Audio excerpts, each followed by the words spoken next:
नमस्कार। जैसा कि मैंने पिछले वीडियो में बताया था कि मार्गरेट एटवुड नई नहीं है हमारी यूनिवर्सिटी के लिए। एनईपी 2020 के आने से पहले जो सिलेबस था बीए थर्ड ईयर के लिए, उसमें 3 पेपर हुआ करते थे और जो थर्ड पेपर था वो था न्यू लिटरेचर्स इन इंग्लिश।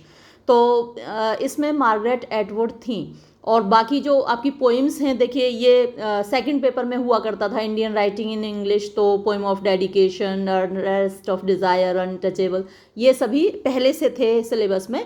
इसीलिए आप देखेंगे कि आपकी जो प्लेलिस्ट मैंने बनाई है उसमें कुछ वीडियोस मेरे 1 साल पहले के अपलोडेड हैं, पिछले साल के। तो अब हम ये देखते हैं कि 2019 के क्वेश्चन पेपर, क्योंकि यही मेरे पास इस वक्त है पुराने वाले सिलेबस का, तो मार्गरेट एटवुड पर कौन कौन से क्वेश्चंस आए थे। तो देखिए करीब 9-10 क्वेश्चन हैं इस पेपर में जो मार्गरेट एटवुड से ही पूछे गए थे। और सबसे पहला क्वेश्चन जो कि पिछले वीडियो में गलती से थोड़ा सा गड़बड़ हो गया है, मैं अभी इस वीडियो में उसमें सुधार करूंगी।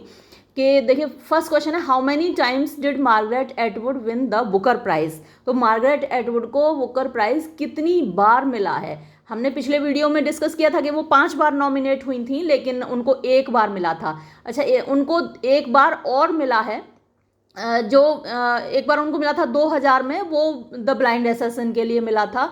और दूसरी बार जो उनको मिला है वो द टेस्टामेंट्स के लिए मिला है, जॉइंट मिला था, मतलब 2 लोगों को मिला था, तो जिसमें से एक मार्गरेट एटवुड थी। तो इसका जो जवाब होगा वो 2 टाइम्स होगा, यानी 2 बार मिला है उनको टोटल। तो उसमें थोड़ा सुधार कर लीजिएगा। अभी मैं और आपके लिए एमसीक्यूज इसमें ऐड करने वाली हूँ वीडियो में, तो आप देखेंगे ये क्वेश्चन आता है बार बार। फिर ये जो क्वेश्चंस हैं ये आपके लिए इम्पोर्टेंट नहीं है, क्योंकि बॉडीली हार्म से लिए गए। मार्गरेट एटवुड की रचना बॉडीली हार्म सिलेबस में थी, जो पुराना सिलेबस था, अब वो नहीं है। अब आपके सिलेबस में उनकी पोएम है जिसका टाइटल है स्पेलिंग्स, और वो मैं पहले अपलोड कर चुकी हूँ। ठीक है, तो बॉडीली हार्म वाले क्वेश्चंस को हम नहीं देख रहे हैं अभी। ये देखिए 18th क्वेश्चन है जो कि बहुत इंपॉर्टेंट है और रिपीट भी हो सकता है। Which among the following is a Canadian novelist. तो इनमें से कौन कैनेडियन नॉवलिस्ट है। जो ऑप्शंस आपके लिए दिए गए हैं, तो उसमें से सही जवाब मार्गरेट एटवुड है। ये आपसे पूछा जा सकता है, मार्गरेट एटवुड कैनेडियन नॉवलिस्ट हैं। अब वो क्वेश्चंस देखिए जो इस साल आपके लिए बहुत इंपॉर्टेंट हैं। अब जो नए सिलेबस में, इस साल ही नहीं, मतलब आगे आने वाले सालों में भी, तो जो नया सिलेबस है उसके अकॉर्डिंग देखिए। What is the name of the dystopian society in Margaret Atwood's novel The Handmaid's Tale? तो The Handmaid's Tale ये बहुत ज़्यादा इम्पोर्टेंट है आपके लिए। मैंने पिछले वाली वीडियो में भी बताया था। बुकर प्राइज इसके लिए नहीं मिला था, द ब्लाइंड असैसिन के लिए मिला था 2000 में। ठीक है, तो इसमें डिस्टोपियन सोसाइटी, डिस्टोपियन का मतलब होता है जो एक काल्पनिक समाज है बहुत बुरा, है ना, और जो अच्छा, बहुत अच्छा काल्पनिक समाज होता है उसको यूटोपियन सोसाइटी बोलते हैं। तो डिस्टोपियन सोसाइटी का वर्णन है हैंडमेड्स टेल में, और डिस्टोपियन सोसाइटी का नाम गिलियड है। फिर देखिए which of the following Atwood novels is a sequel to the Handmaid's Tale. अब जो हैंडमेड्स टेल उपन्यास था बहुत पॉपुलर हुआ उनका, और उसका एक सीक्वल उन्होंने पब्लिश किया जिसका टाइटल था द टेस्टामेंट्स। तो ये जो उपन्यास है द टेस्टामेंट्स, जो कि सीक्वल था हैंडमेड्स टेल का, इसको बुकर प्राइज जॉइंटली मिला था 2019 में। इसको ज़रूर नोट कर लीजिएगा, पिछले वीडियो में थोड़ी सी गलती हो गई थी, तो वो अपनी गलती मैंने सुधार ली है, अफसोस है मुझे उस गलती के लिए। नेक्स्ट क्वेश्चन देखिए, in which year Atwood was born. Important question है, 1939। फिर which of the following work Margaret Atwood won the Booker prize. तो इनमें से किसके लिए बुकर प्राइज मिला था, मैं पहले भी आपको बता चुकी हूँ, बहुत इंपॉर्टेंट सवाल है ये। द ब्लाइंड असैसिन के लिए मिला था, और दूसरा जो जॉइंटली मिला था वो द टेस्टामेंट्स के लिए। दोनों ही याद रखने आपको। Which Atwood novel was adapted into a television series by Hulu. तो उनका जो उपन्यास टेलीविजन सीरीज के लिए एडेप्ट किया था वो हैंडमेड्स टेल था। फिर which specific device is use in the line how to spell from the poem spellings. Spellings poem आपने मेरे साथ पढ़ी है, और उसमें हाउ टू स्पेल, इस लाइन में कौन सी पोइटिक डिवाइस है। तो सिमिली नहीं है, मेटाफर नहीं है, ऑक्सीमोरोन भी नहीं है। सिमिली में क्या है, एक कंपैरिजन किया जाता है, जैसे लाइक अ रोज, है ना, और मेटाफर में कंपैरिजन होता है बिना सो लाइक एज वर्ड्स को यूज़ किए हुए। और ऑक्सीमोरन में क्या होता है, दो विरोधाभासी चीज़ें एक साथ बताई जाती हैं। तो ये तीनों चीज़ें यहाँ नहीं है, तो चौथा ऑप्शन जो हमारे पास बचता है वो पन है। पन का मतलब होता है जब आप एक वर्ड को या एक फ्रेज को या एक एक्सप्रेशन को एक से ज़्यादा तरीके से इंटरप्रेट कर सकते हैं, एक से ज़्यादा अर्थ जिसके निकाल सकते हैं, तो शब्दों की बाजीगरी होती है पन में। फिर देखिए complete the statement from the poem spellings. तो स्पेलिंग्स पोइम आप पढ़ चुके हैं और उस पर बेस्ड कोई भी सवाल इस तरीके का अगर आपके एग्जाम में आएगा तो आप आसानी से उसका जवाब दे पाएंगे। नहीं पढ़ा है तो पढ़ लीजिएगा, 2 वीडियो इससे पहले अपलोडेड हैं मार्गरेट एटवुड पे मेरे, तो उनको देख लीजिएगा। A child is not a poem, a poem is not a child, ये फेमस लाइन है उनकी। तो यहाँ जो जवाब होगा हमारा सही ऑप्शन होगा वो ए होगा। मैंने मार्क नहीं किया है गलती से, तो अभी तो पेन भी नहीं दिख रहा, खैर आप मार्क कर लीजिएगा यहाँ पर जो इसका ऑप्शन ए है। फिर नेक्स्ट क्वेश्चन है how many total stanzas are there in the poem spellings. तो स्पेलिंग्स पोएम आपने मेरे साथ पढ़ी है, उसमें अनइवन स्टेंजाज हैं और कहीं 3 लाइन, कहीं 4 लाइन, 5 लाइन, इस तरीके के डिफरेंट स्टेंजाज में वो लिखी गई है।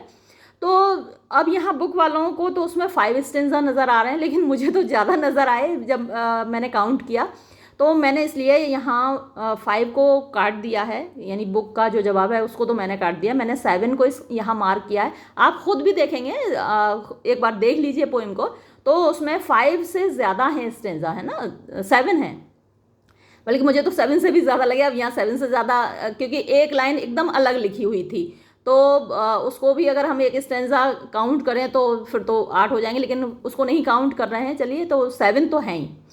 फिर देखिए when was the poem spellings publish, तो इसका जवाब 1981 है, 1981 में प्रकाशित हुई। फिर देखिए next question, in which collection does the poem spellings publish, तो किस कलेक्शन में पब्लिश हुई थी, ट्रू स्टोरीज में। फिर true stories collection of Atwood was dedicated to, तो जो ट्रू स्टोरीज पोइट्री कलेक्शन है वो किसको डेडिकेटेड था, वो कैरोलिन फोर्स को डेडिकेटेड था, तो ए सही ऑप्शन होगा। कुछ क्वेश्चंस ये दूसरी किताब से देख लीजिए, हालांकि काफ़ी गड़बड़ियाँ कर रखी हैं इस किताब में, लेकिन मैंने वो गलतियाँ सही कर दी। गलतियाँ तो सभी से हो जाती हैं, मुझसे भी हो जाती हैं, बुक्स के राइटर से भी हो जाती हैं, और बुक्स को जो प्रिंट करते हैं, टाइप करते हैं, उनसे भी हो जाती हैं। तो ह्यूमन एरर है, हम इंसान हैं तो गलतियाँ करते ही हैं। चलिए देखिए, in which year was Margaret Atwood born, ये आप पहले देख चुके हैं और बहुत इंपॉर्टेंट सवाल है। विच of the following novels of Margaret Atwood won the, इन्होंने देखिए ये गलती कर रखी थी, 1986 इसमें लिख रखा था, लेकिन ये 2000 में मिला था उनको Booker Prize the Blind Assassin के लिए। ईयर भी आपको याद रखना है।